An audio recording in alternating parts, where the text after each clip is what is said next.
Dozen கணக்கில் பிள்ளைகளை பெற்றெடுத்தார். இதுதான் அவர் சாதிச்சது. மெத்துசலை எதான் சாதிச்சாருன்னு தெரியல. ஆதாம் வாழ்ந்தது 930 வருஷம். உங்களுக்கு எத்தனை வருஷம் வேணும்? அட போங்க பாஸ்டர், இருக்கிறதெல்லாம் முடிச்சுட்டு நாங்கள் காலகாலத்தில் எப்படியாவது பரலோகத்தில் போய் ஒரு ஓரத்துலையாவது உட்காந்துக்கணும், எப்படியாவது போயிடணும் மேலே. இல்லை இல்லை இல்லை இல்லை, நீங்கள் போகிறதுக்கு முன்னால் இங்கே அசைக்க வேண்டியதெல்லாம் அசைச்சு திருச்சபை கட்டப்பட வேண்டும். அல்லேலூயா. அவர் சொல்றாரு பார்த்தீங்களா, நோவா காலத்தில் ஏன் அசைச்சார்? பூமியவே அசைச்சிட்டார். ஏன்னா நோவா காலத்தில் புசித்தார்கள், குடித்தார்கள், பெண் கொண்டார்கள், பெண் கொடுத்தார்கள், கட்டினார்கள், நட்டார்கள், எல்லாம் நடந்துச்சு. புசித்தார்கள், குடித்தார்கள், எல்லாம் இருந்துச்சு. அதெல்லாம் சாப்பிட வேண்டியதுதான். சாப்பிடக்கூடாதுன்னு யார் சொன்னா? நல்லா சாப்பிடணும். சாப்பிடுங்க, சாப்பிட்றதுக்கு தானே வயிறை கொடுத்தாரு. நல்லா சாப்பிடணும். புசித்தார்கள், குடித்தார்கள், பெண் கொண்டார்கள், பெண் கொடுத்தார்கள். திருமண காரியங்கள்லாம் நல்லா தான் நடந்திருக்குது, கல்யாண காரியங்கள்லாம். அடுத்தது நட்டார்கள், கட்டினார்கள். நட்டார்கள், நல்ல பயிர் நிலங்களை நல்லா விவசாயத்தை பெருக்கி இருக்கிறான், நல்லா விளைஞ்சுது. அடுத்தது கட்டினார்கள், வீடு கட்டிக்கிட்டாங்க, நல்ல வசதியா இருந்துச்சு. அப்புறம் கொண்டார்கள், விற்றார்கள், பிசினஸ் நல்லா இருந்திருக்குது. ஜலப்பிரளய வந்து வாரிக்கிட்டு போற வரைக்கும் உணராது இருந்தான். இதுல ஏதாவது தப்பு இருக்குதா? பிசினஸ் பண்ணது தவறா?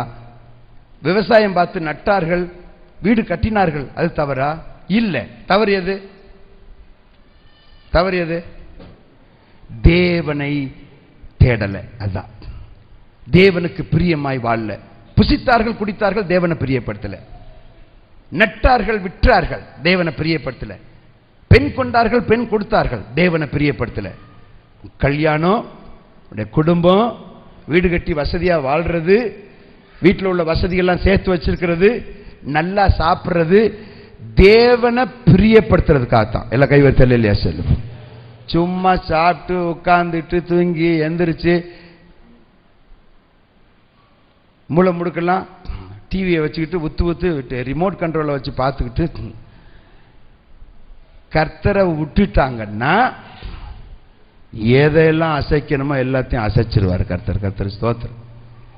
எதுக்குமா சாப்பிட்றீங்க? உயிர் வாழதான். ஒரு ஆள் கேட்டார், எதுக்கே சாப்பிட்றீங்க? உயிர் வாழதான். எதுக்கு உயிர் வாழ்றீங்கன்னு? சாப்பிட்றதுக்கு தான். மாத்துறாரு அப்படியே.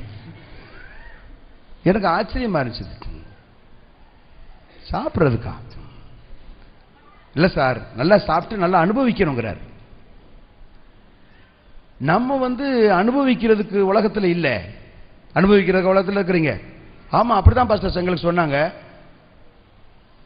சகலத்தையும் அனுபவிக்கணும். ஒரு நாள் சாகிறது, சாக போறோம், சாகிறதுக்குள்ள எல்லாத்தையும் அனுபவிச்சுட்டு போயிடணும். ரைட்டு. அனுபவிக்கிறதுக்கு நீங்கள் நானும் கிடையாது. என்ன இருக்கு உலகத்தை அனுபவிக்கிறதுக்கு? உலகம் யார் கையில் இருக்குது தெரியுமா? பிசாசின் கையில் இருக்குது. பிசாசின் கையில் இருக்குது. அந்த புறம்போக்கு போய் இயேசுநாதரை பார்த்தே சொல்றான், இந்த உலகம் ஏன் கையில் இருக்குது, நீர் என் காலில் விழுந்து வணங்குன்றான். எவ்வளவு தைரியம் இருந்தா இயேசுவை பார்த்து அந்த மாதிரி சொல்லுவான். பிசாசின் கையில உலகம் சிக்கிருச்சு, கெடுத்து குட்டிச்சவராக்கி வச்சுக்கிறான். அதனாலதான் அந்த உலகத்தை ஆண்டவர் உலகத்தை ஜெயிக்கத்தான் வந்தார், ஜெயிக்கத்தான் வந்தார். அவர் உலகத்தை அனுபவிக்கிறதுக்கு வரல. உங்களை என்னை உலகத்தை ஜெயிக்கத்தான் கர்த்தர் வச்சிருக்கிறார். அசைக்கணும். இப்ப என்ன சொல்றேன்னா, நம்ம அசைக்க வேண்டிய ஒன்று, அன்னைக்கு அசைச்சு 23 டிகிரி சாச்சிட்டார். இன்னைக்கு அசைக்கப்பட்ட ஒரு உலகத்தில் நாம வாழ்ந்துட்டு இருக்கிறோம். இப்ப சொல்றாரு, முன்பு ஒரு முறை எல்லாத்தையும் அசைச்சாரு பூமியை, இனி ஒரு முறை வானத்தையும் பூமி சேர்த்து அசைக்க போறார். அல்லேலூயா. பாஸ்டர், நாங்க ஆசீர்வாதமா இருக்கு, ஆசீர்வதிக்கப்படுறதுக்கு ஏதாவது ஒரு வசனம் சொல்லுங்க பாஸ்டர். அப்ப இருந்து அசைப்பீங்க அசைப்பீங்க அசைப்பீங்கன்ட்டு. ஏமா, உங்க வாழ்க்கையில அசைக்கப்பட வேண்டிய சில காரியங்கள் இருக்குது. கண்டிப்பா அதை நீக்கி ஆகணும்.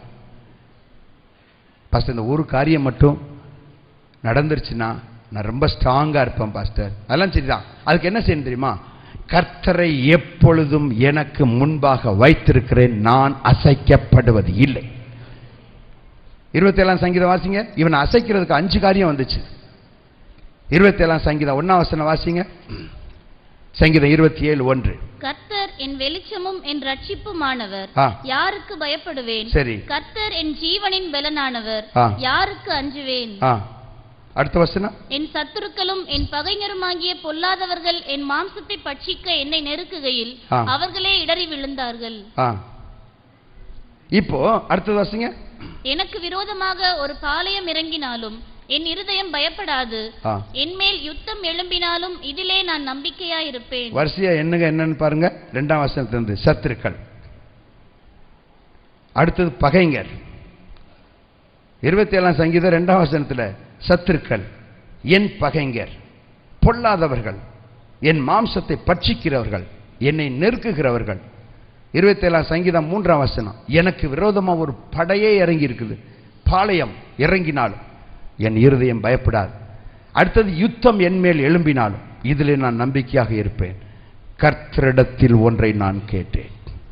இது அத்தனையும் என்ன கேட்கிறார் தெரியுமா? கர்த்தர்ட்ட கேட்கறதுன்னா கர்த்தரை முன்னால வச்சிருக்கிறார். சத்துருக்கள், பகைஞர், பொல்லாதவர்கள், மாம்சத்தை பட்சித்து இல்லாமல் போக செய்கிறவர்கள், ஒரு பாளையம், ஒரு யுத்தம், இத்தனை எழும்பினாலும் நான் பயப்பட மாட்டேன்.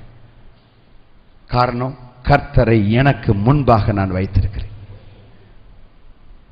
ஒரு சின்ன காரியம் வந்தாலும் அசைஞ்சிடறாங்க விசுவாசிகள்.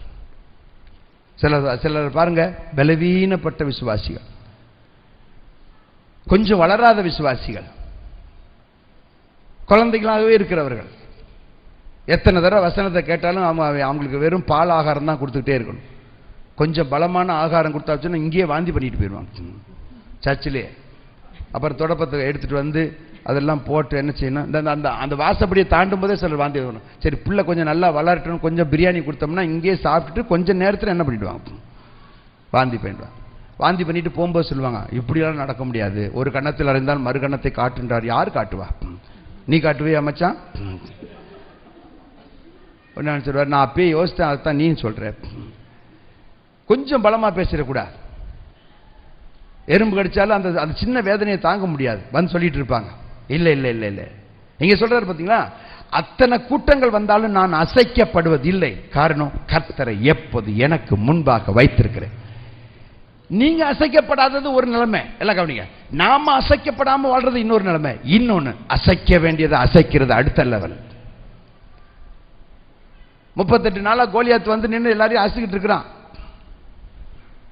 உங்களில் ஒருவன் வான்னு சொன்னா இவங்க பின்னால போவாங்க. வான்னு சொல்லும்போது இவங்க என்ன செய்வாங்க, பின்னால போ போ போ போ, தடியம் வந்துட்டான், பின்னால போ, எல்லாம் அப்படி எல்லாம் வா முன்னால போயிடுவான். அசைஞ்சிட்டு நிக்கிறாங்க.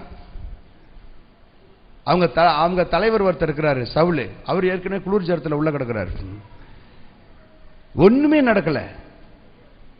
அதுல பெரிய யுத்தத்தை. என்ன வேடிக்கைன்னா, 38 நாளா இவன் சோர்ந்து போகாம வந்து நிக்கிறான் பாருங்க. கோலியாத்து காலையில் நல்லா சாப்பிட வேண்டியது வந்து நிப்பா, ஈட்டியெல்லாம் எடுத்து வச்சுட்டு எல்லாம் பலப்படுத்தி அனுப்புவானுங்க. தலைவரே, இன்னைக்கு இந்த இஸ்ரவேல் ஜனங்களை என்னமோ அவங்க தேவன் தான் பெரிய தேவன்கிறாங்க, அவங்க சாமி தான் உண்மையான சாமியா? இந்த 38 நாளா நீங்க சொன்னீங்க பாருங்க சவாலு, ஒருத்தவன் தான் நான் பாருங்க, எல்லாம் பலவீனப்பட்டு நிக்கிறாங்க. இந்த சூழ்நிலையை பார்த்துட்டு தான் நான் அசைக்கப்படுவதில்லைன்னு சொன்ன ஒரு தாவீதை 17 வயசு பையனை பிடிச்சு, காட்டுக்குள்ள இருந்தவனை பிடிச்சு யுத்த களத்துக்கு கர்த்தர் அனுப்பி வச்சார். காட்டுக்குள்ள கிடந்தவனை பிடிச்சு யுத்த களத்துக்கு ஏன் கர்த்தர் அனுப்பி வச்சார்? இவன் வந்தா தான் அசையாம நிக்கிற கோலியாத்தை அசைச்சு கீழே தள்ளி அவன் தலையை தனியா எடுப்பான்னு சொன்னார். எவ்வளவு காலத்துக்கு பார்த்து பார்த்து பார்த்து பார்த்து பயந்துட்டு இருக்க போறோம்? எத்தனையோ பிரசங்கத்தை கேட்டாச்சு. நான் அசைக்கப்பட்டதில்லை பாஸ்டர், நான் அசைக்கவே பட்டதில்லை. அது ஒரு லெவல் தான், நீ அசைக்கப்படுவதில்லை. ஆனா அசைக்க வேண்டிய கோலியாத்தெல்லாம் என்ன செய்யணும்? நீங்க அசைக்கணும், உன் சூழ்நிலையை மாத்தணும். எங்க வீட்டு சூழ்நிலை இப்படி இருக்கு பாஸ்டர், எத்தனையோ தடவை சத்தியம் சொல்லாச்சு, எங்க வீட்டார் இன்னும் ரட்சிக்கப்படலை. எத்தனையோ தடவை சொல்லியாச்சு, என் புருஷன் இனி திருந்த மாட்டார் போல இருக்குது, இனி என் மனைவி திருந்தாது போல இருக்குது, இன்னைக்கு எங்க பிள்ளைங்க திருந்த மாட்டாங்க போல இருக்குது. எங்க சொந்தக்காரங்கெல்லாம் ஒரு டைப்பா பேசுறாங்க. நான் பாருங்க, நான் வந்து இந்து குடும்பத்திலிருந்து இயேசுவை ஏற்றுக்கொண்ட பிறகு எங்க குடும்பத்தார் எல்லாம் உட்கார்ந்து என்ன சொன்னாங்க தெரியுமா? நம்ம தமிழ் சாமியை விட்டுட்டு இங்கிலீஷ் சாமி பின்னால் போயிட்டு ஏன்டா அந்த மாதிரி பண்ணுற